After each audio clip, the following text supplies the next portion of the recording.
Daniel, capítulo 7. A visão dos 4 monstros.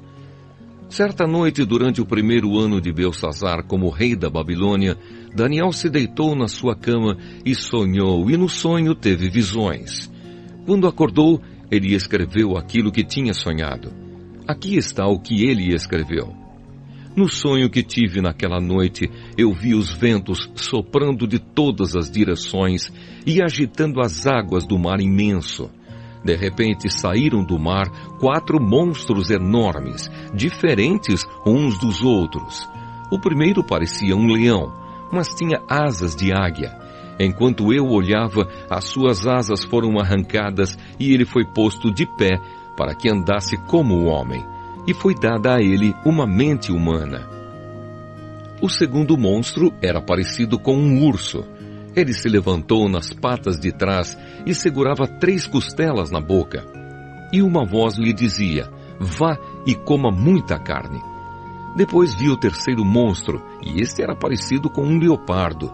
Ele tinha 4 cabeças e nas costas tinha 4 asas, como asas de ave.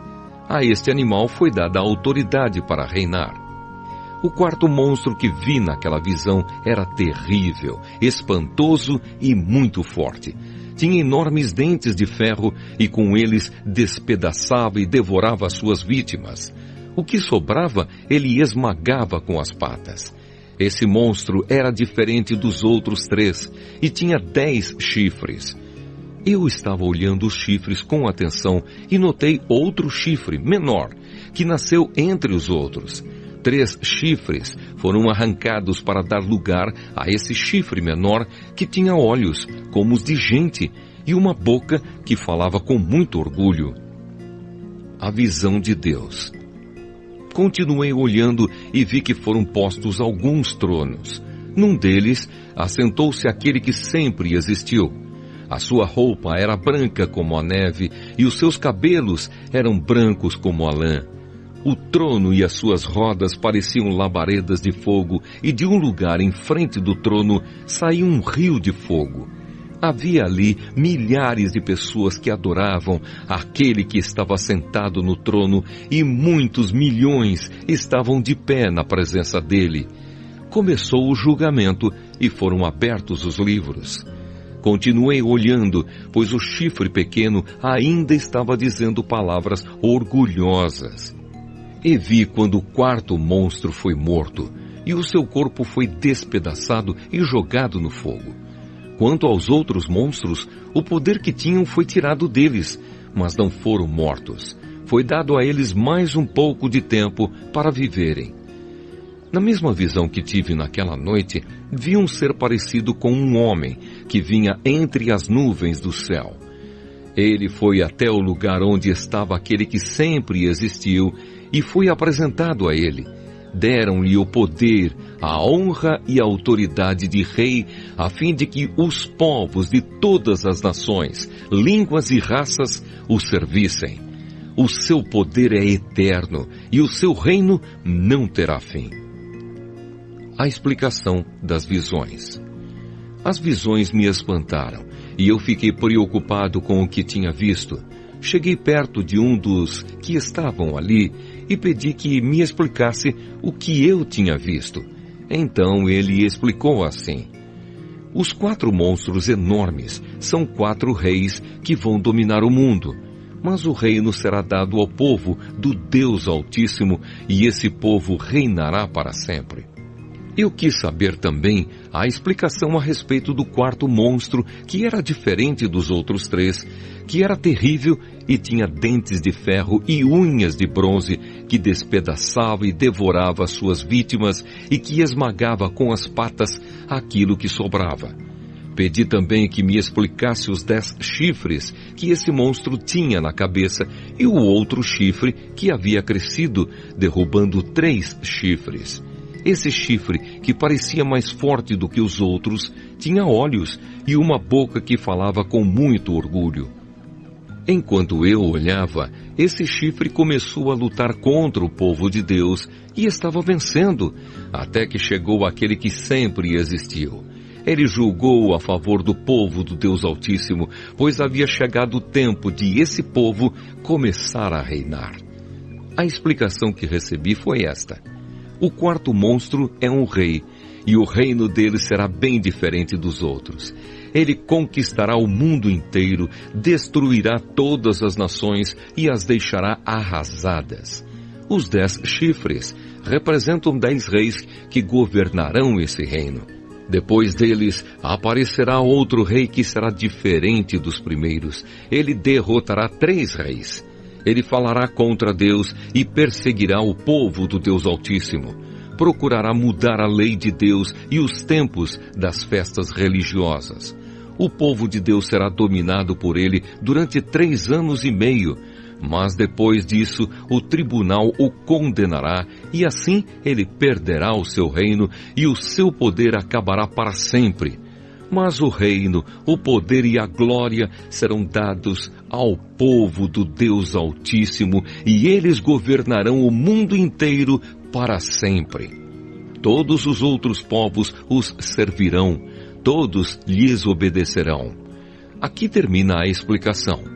Eu continuei muito preocupado com os meus pensamentos e o meu rosto ficou pálido. Mas eu não disse nada a ninguém. Daniel, capítulo 8. A visão do carneiro e do bode. No 3º ano do reinado de Belsassar, eu tive outra visão. Parecia que eu estava na beira do rio Ulai, em Suzã, uma cidade cercada de muralhas que fica na província de Elão. De repente, vi perto do rio um carneiro que tinha 2 chifres compridos. Um deles tinha nascido depois do outro, mas era mais comprido. O carneiro estava dando chifradas para o oeste, para o norte e para o sul, e nenhum animal ou pessoa podia resistir ou escapar dos seus ataques. Ele fazia o que queria e ficava cada vez mais poderoso. Eu estava pensando nisso quando vi um bode que vinha do oeste, correndo tão depressa que as suas patas nem tocavam o chão. Ele tinha um chifre só, bem grande, que ficava entre os olhos. Correu até o lugar onde estava o carneiro que eu tinha visto, perto do rio, e o atacou com toda a força. Eu vi o bode, furioso, atacar o carneiro e quebrar os 2 chifres dele, pois o carneiro não tinha força para se defender. O bode jogou o carneiro no chão e o pisou com as patas.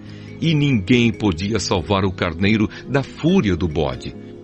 Ele ficou ainda mais poderoso, mas quando o seu poder chegou ao máximo, o seu chifre foi quebrado e em lugar dele nasceram 4 chifres compridos que cresciam para o norte, para o sul, para o leste e para o oeste. De um desses chifres nasceu um chifre pequeno, que foi crescendo e se estendendo para o sul, para o leste e para a terra prometida. Cresceu tanto que chegou até o lugar onde está o exército do céu, que são as estrelas. Jogou na terra algumas delas e as pisou. Chegou até a desafiar o comandante desse exército. Acabou com os sacrifícios diários que eram oferecidos a esse comandante e deixou o seu templo todo estragado. Em vez do sacrifício diário, foi apresentada uma oferta nojenta.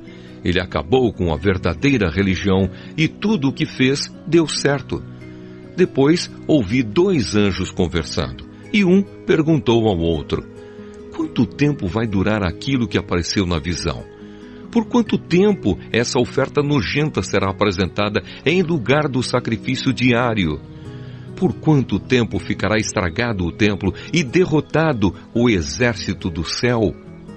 E ouvi a resposta: tudo isso vai acontecer depois de 2.300 tardes e manhãs, e durante esse tempo não serão oferecidos os sacrifícios. Depois disso, o templo será purificado. O anjo Gabriel explica a visão. Eu estava procurando entender o que tinha visto quando apareceu na minha frente um ser que parecia um homem. E ouvi uma voz humana que vinha do rio Ulai e que gritou assim: Gabriel, explique a visão a esse homem. Aí Gabriel chegou mais perto de mim e isso me deixou muito assustado. Eu me ajoelhei e encostei o rosto no chão. E ele disse: você, homem mortal, precisa entender a visão, pois ela é a respeito do tempo do fim. Ele ainda falava quando desmaiei e caí de bruços no chão. Mas ele me pegou, me pôs de pé e disse: eu vou lhe contar o que vai acontecer quando passar a ira de Deus, pois essa visão é a respeito do tempo marcado para o fim. O carneiro com 2 chifres que você viu representa os reis da Média e da Pérsia. O bode é o rei da Grécia, e o seu chifre grande é o primeiro rei desse país. Os 4 chifres que nasceram quando o primeiro chifre foi quebrado representam os 4 reinos em que o país será dividido, mas esses reinos não serão tão poderosos como o primeiro. Quando o fim desses reinos estiver perto e as suas maldades tiverem chegado ao máximo, aparecerá um rei cruel e enganador. Ele ficará cada vez mais poderoso, mas não pela sua própria força. Causará destruições terríveis. Acabará com povos poderosos e também com o povo de Deus. Fará o que quiser e prosperará sempre. Com a sua presença, ele enganará a todos, ficará cada vez mais orgulhoso e matará muitas pessoas à traição.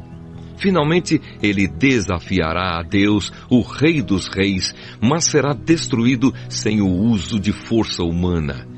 E Gabriel terminou assim: você já ouviu a verdadeira explicação dos sacrifícios da tarde e da manhã, mas não diga a ninguém o que quer dizer a visão que você teve, pois ainda vai demorar muito tempo até que ela se cumpra. Eu, Daniel, passei vários dias abatido e doente. Depois fiquei bom e comecei a tratar dos negócios do governo. Mas continuei muito preocupado com a visão, pois não conseguia entendê-la. Daniel capítulo 9. Daniel ora pelo seu povo. Dario, filho de Xerxes, do país da Média, era rei da Babilônia. No primeiro ano do seu reinado, eu estava estudando os livros sagrados e pensando nos 70 anos que Jerusalém ficaria arrasada, de acordo com o que o Senhor Deus tinha dito ao profeta Jeremias.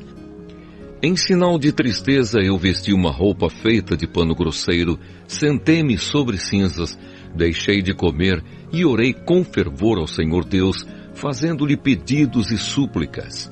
Orei ao Senhor meu Deus e fiz a seguinte confissão: Senhor Deus, Tu és grande e poderoso.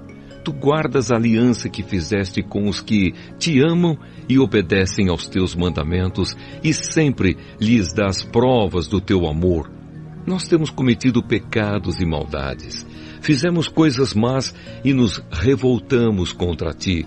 Desobedecemos às Tuas leis e aos Teus mandamentos.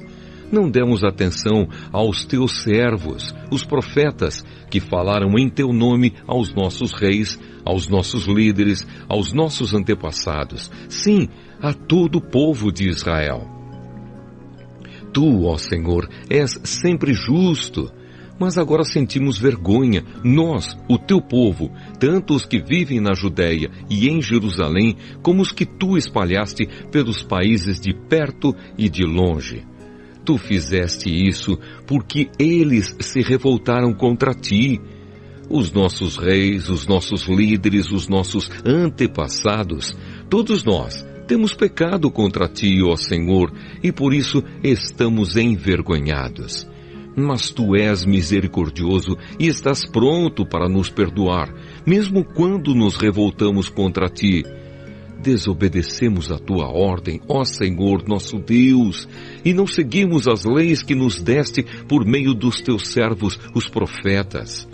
Todo o povo de Israel quebrou os Teus mandamentos e não obedeceu às Tuas ordens. Pecamos contra Ti e por isso fizeste cair sobre nós as maldições e as desgraças que estão escritas na lei de Moisés, servo de Deus. Tu cumpriste as ameaças que fizeste contra nós e contra os nossos líderes e nos castigaste duramente. Nunca, em lugar nenhum, houve uma desgraça tão grande como a que caiu sobre Jerusalém, e isso aconteceu de acordo com o que está escrito na lei de Moisés. Mas mesmo assim, nós não temos abandonado os nossos pecados, nem temos nos esforçado para seguir a tua verdade. Não fizemos nada para agradar ao Senhor nosso Deus. Portanto, tu, ó Senhor, preparaste esse castigo e os fizeste cair sobre nós. Tu és o Senhor, nosso Deus. Tu és justo em tudo o que fazes, e nós não temos dado atenção às tuas ordens. Ó Senhor nosso Deus, tu mostraste o teu grande poder quando tiraste o teu povo do Egito, e a fama que ganhaste com isso continua até hoje. Mas nós temos pecado e feito o mal. Ó Senhor, tu és misericordioso, portanto, não continues irado e furioso com Jerusalém, que é a tua cidade e o teu monte santo. Por causa dos nossos pecados e dos pecados dos nossos antepassados, os povos de todos os países vizinhos zombam de Jerusalém e do teu povo. Ó nosso Deus, ouve a minha oração, atende a súplica deste teu servo, para que todos saibam que tu, Senhor, és Deus. Derrama as tuas bênçãos sobre o teu templo, que agora está abandonado. Ouve, ó meu Deus, e atende a minha oração. Abre os olhos, vê a nossa desgraça e olha para a tua cidade. Fazemos os nossos pedidos por causa da tua grande compaixão e não porque sejamos bons e honestos. Ouve, ó Senhor, perdoa-nos, Senhor. Atende-nos, Senhor, e vem ajudar-nos, para que todos saibam que tu és Deus. Não demores em nos socorrer, ó meu Deus, pois nós somos o teu povo e Jerusalém é a tua cidade. Gabriel explica a profecia. Eu continuei a orar e a confessar os meus pecados e também os do meu povo e a fazer ao Senhor meu Deus as minhas súplicas em favor do seu Monte Santo. Ainda estava orando quando Gabriel, o mesmo anjo que eu já tinha visto na visão, veio voando rapidamente e parou perto de mim. Eram 3 horas, a hora do sacrifício da tarde. Ele disse: Daniel, eu vim explicar o que quer dizer a visão. Logo que você começou a orar, Deus atendeu o seu pedido. Deus o ama muito e por isso me mandou explicar a visão a você. Portanto, preste atenção e procure entender o que vou dizer. Daniel, o castigo do seu povo e da sua santa cidade vai durar 70 anos vezes 7, até que termine a revolta e o pecado acabe. Então o seu povo vai conseguir o perdão dos seus pecados e a justiça eterna de Deus será feita. A visão e a profecia serão cumpridas e o santo templo será inaugurado de novo. Preste atenção, Daniel, e compreenda. Depois de ser dada a ordem para reconstruir Jerusalém, 7 anos vezes 7 vão passar, até que chegue o líder escolhido por Deus. As novas ruas e muralhas de Jerusalém durarão 62 anos vezes 7, mas será um tempo de muito sofrimento. No fim desse tempo, o líder escolhido por Deus será morto injustamente. Chegará um rei com o seu exército e destruirá a cidade e o templo. O fim virá como uma enchente, trazendo a guerra e as destruições que Deus resolveu mandar. Esse rei fará com muitos povos um acordo que durará 7 anos. Mas quando passar metade desse tempo, ele acabará com os sacrifícios de animais e as ofertas de cereais no templo. O grande terror será colocado no lugar mais alto do templo e ali ficará até que aquele que fez isso seja destruído conforme Deus resolveu. Daniel, capítulo 10. A visão de Daniel na beira do rio Tigre. Durante o 3º ano de Ciro, como rei da Pérsia, eu, Daniel, também chamado de Beltesazar, recebi uma mensagem de Deus. A mensagem era verdadeira, mas muito difícil de entender. Eu recebi a explicação por meio de uma visão. Naquela ocasião, fiquei de luto por 3 semanas. Durante aquele tempo, não comi nenhuma comida gostosa, nem carne, nem bebi vinho e não penteei o cabelo. No dia 24 do 1º mês do ano, eu estava na beira do grande rio Tigre, quando de repente vi um anjo vestido com roupas de linho e usando um cinto de ouro puro. O seu corpo brilhava como pedras preciosas. O rosto parecia um relâmpago. Os olhos eram como tochas acesas. Os braços e as pernas brilhavam como bronze polido. E a voz soava como o barulho de uma multidão. Eu fui o único que vi essa visão. Os meus companheiros não viram nada, mas ficaram apavorados e fugiram e se esconderam. Eu estava ali sozinho enquanto via essa visão impressionante. Fiquei pálido de medo e perdi as forças. Quando ouvi o anjo falar, desmaiei e caí de bruços no chão. Aí a mão de alguém me levantou e eu fiquei de joelhos, apoiando-me nas palmas das mãos. E o anjo me disse: Daniel, Deus o ama muito e me mandou falar com você. Fique de pé e preste atenção no que vou dizer. Então eu fiquei de pé, tremendo dos pés até a cabeça. Aí ele disse: Não fique com medo, Daniel, pois Deus ouviu a sua oração desde a primeira vez que você se humilhou na presença dele, a fim de ganhar sabedoria. Eu vim em resposta à sua oração. O anjo protetor do reino da Pérsia lutou contra mim durante 21 dias. Mas Miguel, um dos anjos chefes, veio me ajudar, pois eu estava lutando sozinho contra os reis da Pérsia. Agora eu vim explicar a você o que vai acontecer com o seu povo, pois essa visão é a respeito de coisas futuras. Enquanto ele me dizia isso, eu fiquei calado, olhando para o chão. De repente, um ser parecido com um homem tocou nos meus lábios. Aí comecei a falar e disse ao anjo que estava na minha frente: Meu Senhor, essa visão me deixou aflito e estou me sentindo fraco. Como é que eu, o seu criado, posso falar com o Senhor? Estou completamente sem forças e quase não posso respirar. Então ele me tocou de novo e com isso senti as minhas forças voltarem. Ele disse: Deus o ama, portanto não fique com medo, que a paz de Deus esteja com você. Anime-se, tenha coragem.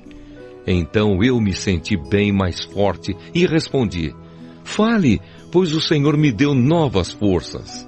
Ele disse: Sabe por que eu vim falar com você? Foi para dizer-lhe o que está escrito no livro da verdade. Mas agora eu preciso ir lutar contra o anjo protetor da Pérsia. Quando a luta acabar, virá o anjo protetor da Grécia. Mas na minha luta contra eles, não há ninguém para me ajudar, a não ser Miguel, o anjo protetor de Israel.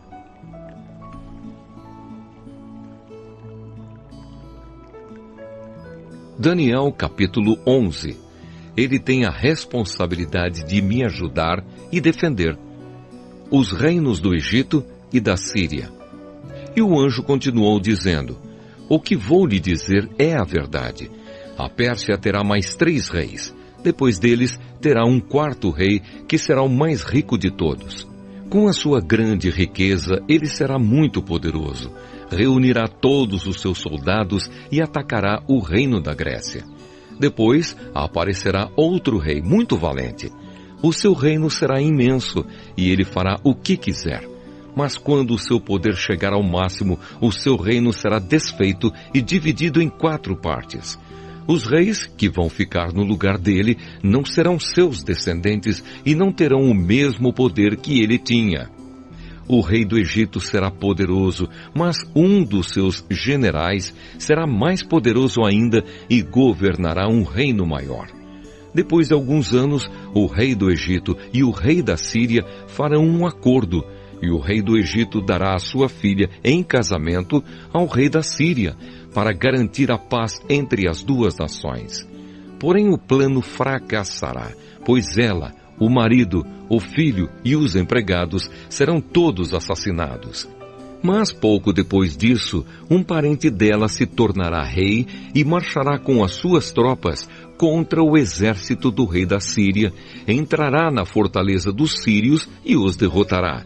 Ele levará para o Egito as imagens dos deuses da Síria e objetos de valor feitos de ouro e de prata. Haverá alguns anos de paz entre as duas nações, mas depois o rei da Síria procurará invadir o Egito. Porém, ele será derrotado e voltará para sua terra. Os filhos do rei da Síria se prepararão para a guerra e organizarão um exército poderoso. Um deles sairá com as suas tropas para conquistar o Egito e arrasará tudo como se fosse uma enchente. Invadirá o Egito e atacará a fortaleza do rei. O rei do Egito ficará tão furioso que sairá com o seu exército e atacará os sírios, que se entregarão aos egípcios. O rei do Egito ficará muito orgulhoso por ter derrotado os sírios e por ter matado tantos soldados. Mas o seu poder durará pouco. Depois o rei da Síria reunirá um exército ainda maior e após alguns anos voltará com o seu grande exército bem armado para atacar o Egito. Aí muitos povos se revoltarão contra o rei do Egito. Entre eles haverá alguns homens violentos da terra de Israel. Eles se revoltarão, obedecendo a uma visão que tiveram, mas serão derrotados.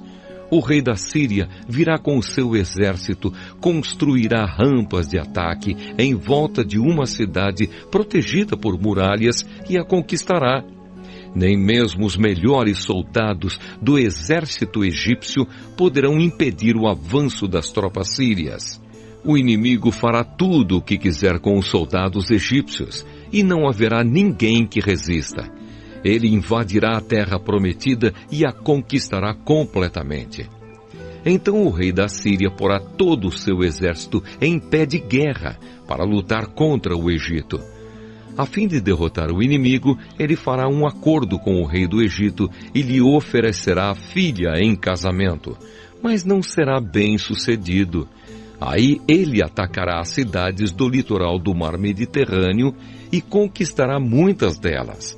Mas um chefe militar estrangeiro acabará com o seu orgulho e o deixará envergonhado.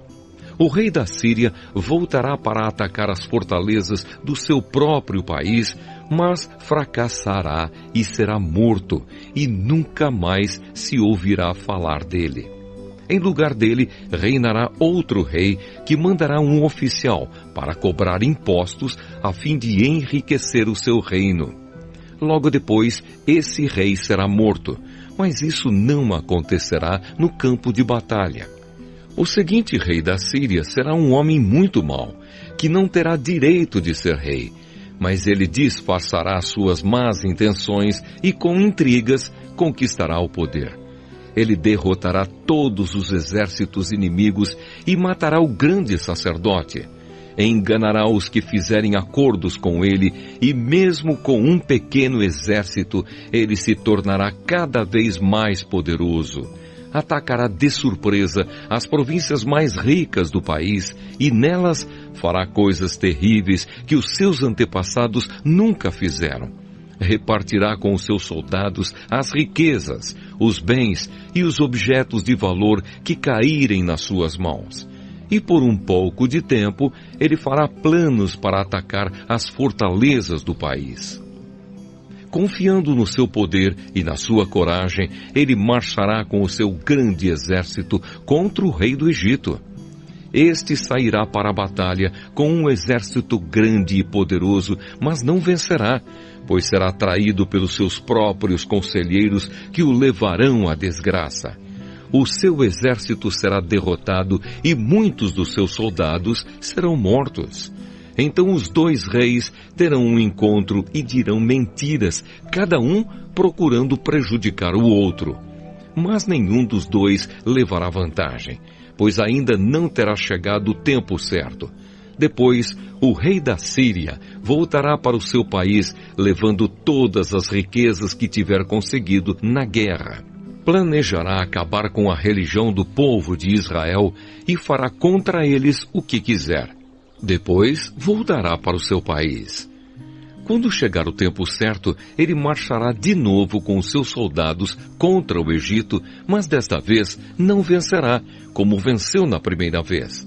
Soldados virão do oeste em navios e o atacarão.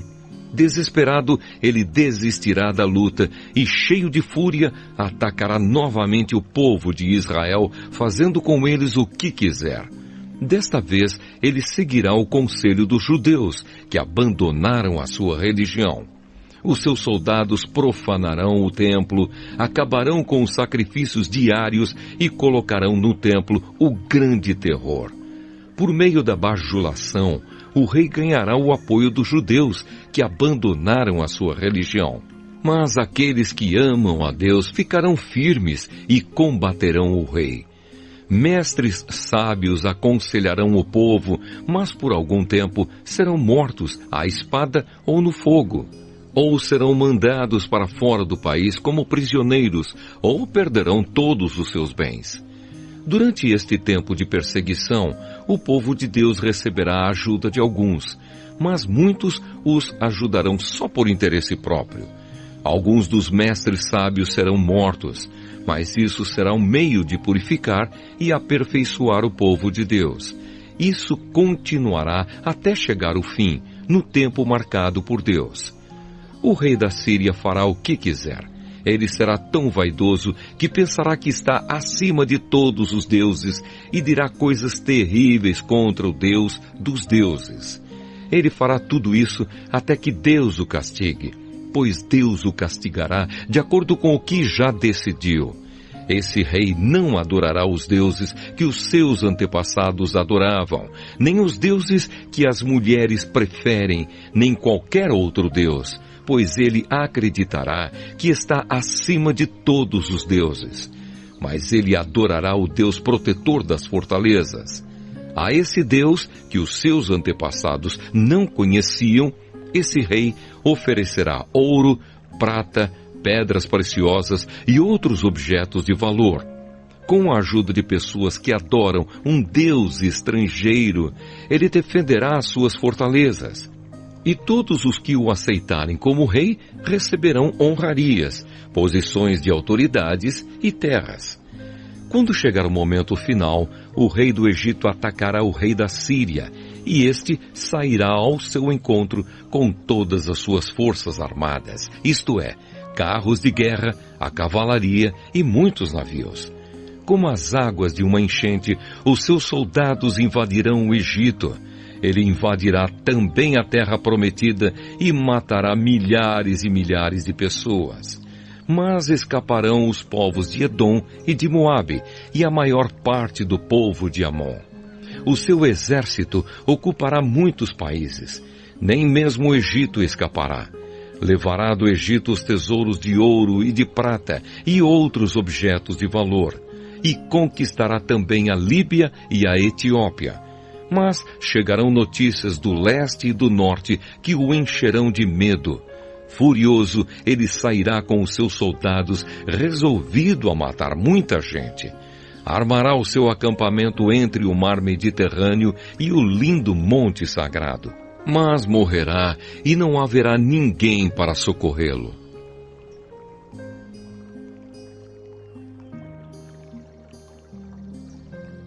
Daniel capítulo 12. O momento final. E o anjo continuou dizendo: Nesse tempo aparecerá o anjo Miguel, o protetor do povo de Deus. Será um tempo de grandes dificuldades, como nunca aconteceu desde que as nações existem. Mas nesse tempo serão salvos todos os do povo de Deus que tiverem os seus nomes escritos no livro de Deus. Muitos dos que já tiveram morrido viverão de novo.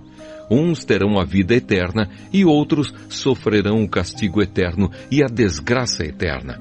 Os mestres sábios, aqueles que ensinaram muitas pessoas a fazer o que é certo, brilharão como as estrelas do céu, com um brilho que nunca se apagará.